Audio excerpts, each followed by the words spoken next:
Senator Klobuchar. Thank you.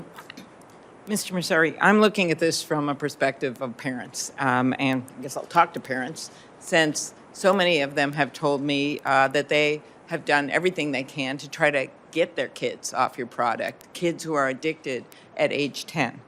And they are scared for their kids.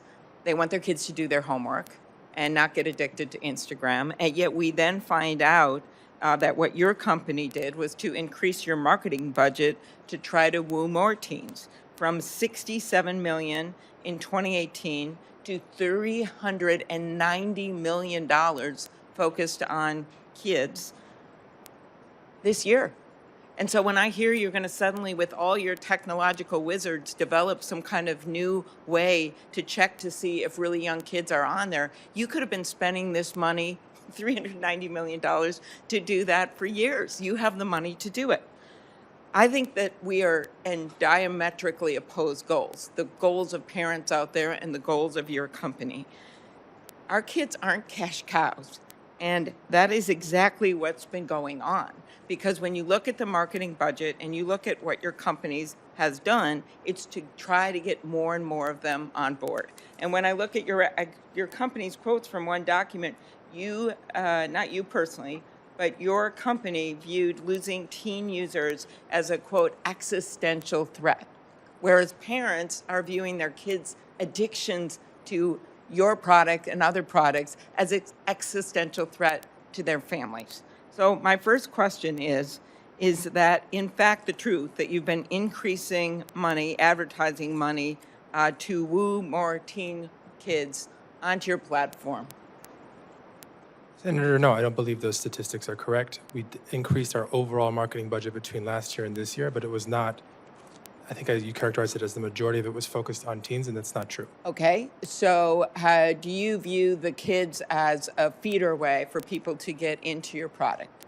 Have you not done things to get more teenagers interested in your product? Are you not worried about losing them to other platforms? You better tell the truth. You're under oath. Absolutely, Senator. Senator, we try and make Instagram as relevant as possible for people of all ages, including teens. Teens do amazing things on Instagram every day, but we also invest, I believe, more than anyone else in keeping people, including teens, safe.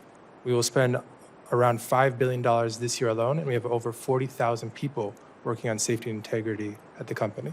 And do you think 3 hours a day is an appropriate amount of time for kids to spend on Instagram? Senator, I'm asking this because just when you put out those new rules, that was an option for parents, 3 hours a day. Is that a good use of kids' time? Senator, I appreciate the question. And it was in your safety tools that you just put out there. The first option given to kids, to parents, was 3 hours a day. Senator, I have them. Can I put them on the record? Sorry, Mr. Chair, thank you. if I may, Senator, I'm a parent, and I can understand that parents have concerns about how much screen time their kids have. I think every parent feels that way. I ultimately think that a parent knows best what's best for their teen, so the appropriate amount of time should be a decision by a parent about the specific teen. If one parent wants to set that limit at 10 minutes and another parent wants to set that limit at 3 hours, who am I to say that they don't know what's best for their children?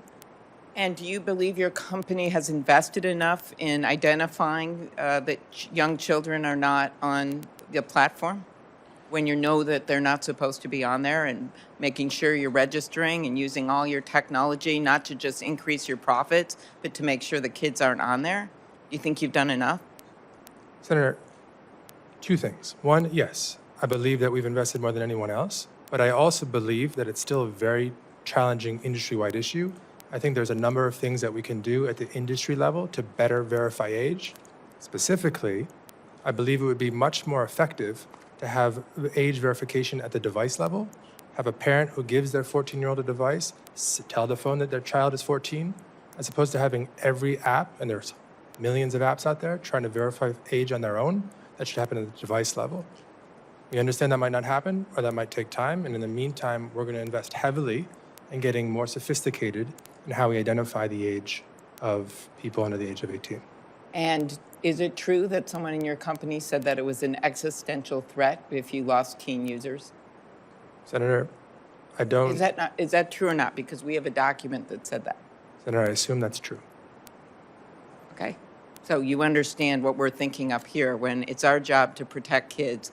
And we have parent after parent calling our office, emailing us. One of the parents likened to me that it was like a water faucet going off and it was overflowing, and she's sitting there with a mop trying to figure out how to use all of the tools you give them that she can't figure out how to use. So I think at some point the accountability is on you guys. And that means everything from the privacy bills to expanding the child protections online to the competition policy. Because maybe if we had actual competition in this country instead of Meta owning you and owning most of the platforms and most of the back and forth for kids, maybe we could have another platform developed that would have the privacy protections that you have not been able to develop in terms of keeping teens off your platform that aren't even old enough to be on there. So that's what I think, some food for thought for all of you, is the opposition to some of the competition policy, capitalism, pro-capitalism ideas that we have over in judiciary. And I'll hand it back to our chair. Thank you, Senator Klobuchar. Thanks for your work.